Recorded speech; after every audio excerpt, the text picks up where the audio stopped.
च धर्मस्य सर्वधर्मस्वरूपिणे अवतारवरिष्ठाय রামকৃষ্ণায় তে নমঃ। শ্রী শ্রী রামকৃষ্ণ কথামৃত দ্বিতীয় খণ্ড।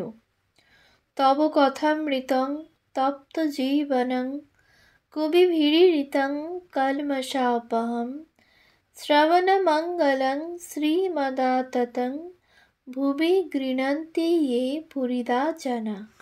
শ্রীমদ্ভাগবত গোপীগীতা, পৃষ্ঠা সংখ্যা 761, 1885, 7 মার্চ।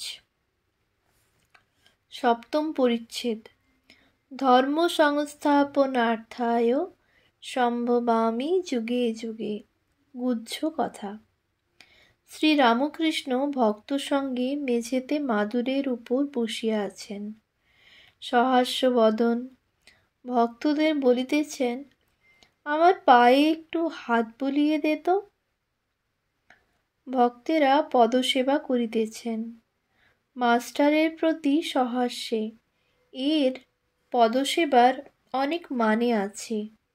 আবার নিজের হৃদয়ে হাত রাখিয়া বলিতেছেন, এর ভিতর যদি কিছু থাকে, পদসেবা করলে অজ্ঞান অবিদ্যা একেবারে চলে যায়।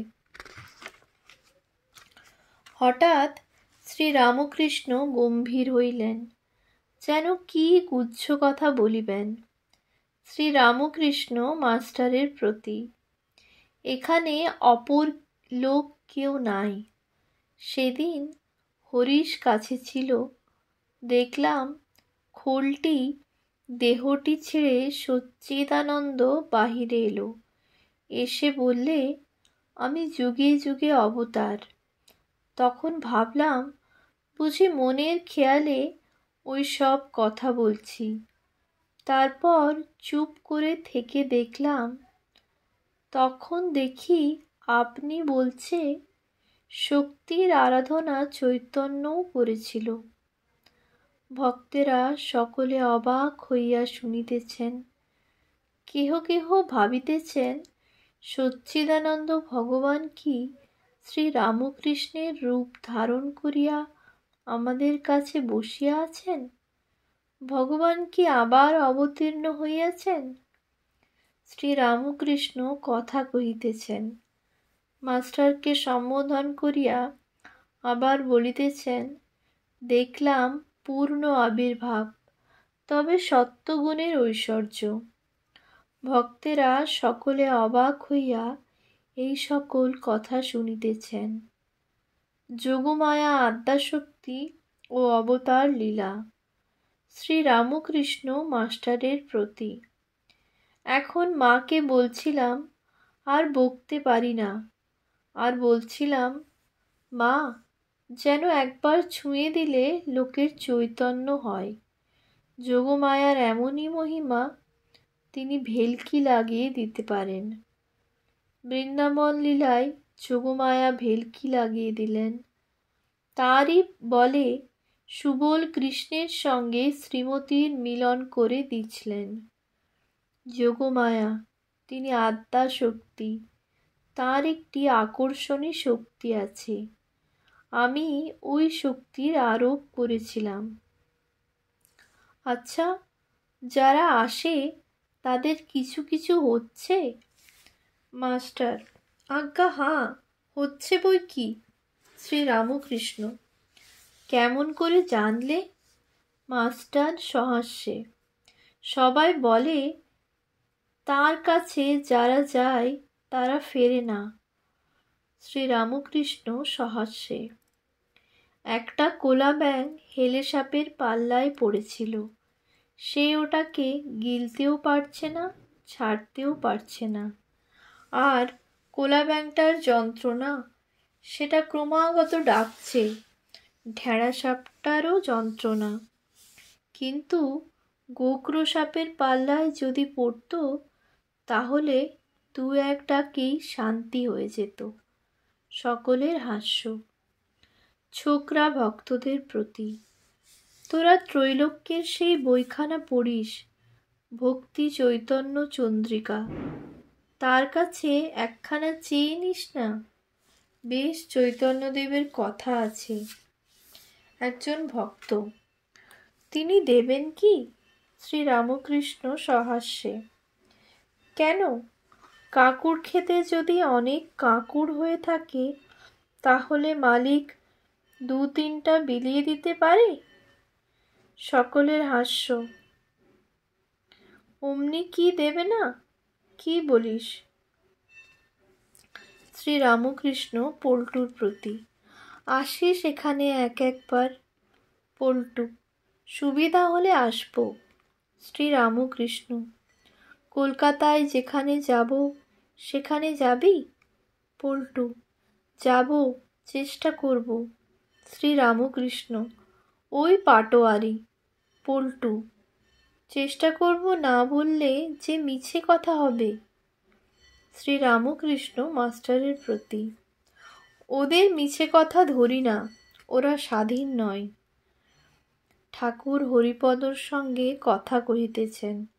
শ্রীরামকৃষ্ণ হরিপদর প্রতি, মহেন্দ্র মুখুজ্জে কেন আসে না? হরিপদ, ঠিক বলতে পারি না। মাস্টার সহাস্যে, তিনি জ্ঞান যোগ করছেন। শ্রীরামকৃষ্ণ, না, সেদিন প্রহ্লাদ চরিত্র দেখাবে বলে গাড়ি পাঠিয়ে দেবে বলেছিল, কিন্তু দেয় নাই, বোধ হয় এই জন্য আসে না।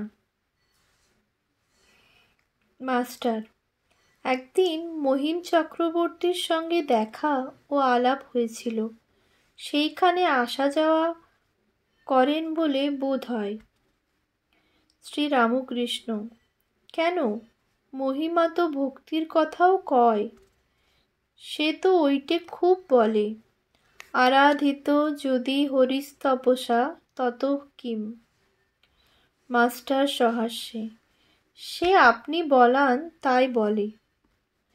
শ্রীযুক্ত গিরিশ ঘোষ ঠাকুরের কাছে নূতন যাতায়াত করিতেছেন। আজকাল তিনি সর্বদা ঠাকুরের কথা লইয়া থাকেন। হরি, গিরিশ ঘোষ আজকাল অনেক রকম দেখেন, এখান থেকে গিয়ে অবধি সর্বদা ঈশ্বরের ভাবে থাকেন, কত কি দেখেন। শ্রীরামকৃষ্ণ, তা হতে পারে, গঙ্গার কাছে গেলে অনেক জিনিস দেখা যায়, নৌকা জাহাজ কত কি। হরি, গিরিশ ঘোষ বলেন, এবার কেবল কর্ম নিয়ে থাকব, সকালে ঘড়ি দেখে দোয়াত কলম নিয়ে বসব ও সমস্ত দিন ওই বই লেখা করব, এই রকম বলেন, কিন্তু পারেন না। আমরা গেলেই কেবল এখানকার কথা। আপনি নরেন্দ্রকে পাঠাতে বলেছিলেন, গিরিশবাবু বললেন নরেন্দ্রকে গাড়ি করে দিব। 5টা বাজিয়াছে, ছোট নরেন বাড়ি যাইতেছেন।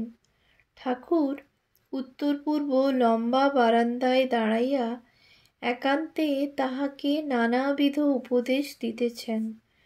কিয়ৎ পরে তিনি প্রণাম করিয়া বিদায় গ্রহণ করিলেন। অন্যান্য ভক্তেরাও অনেকে বিদায় গ্রহণ করিলেন।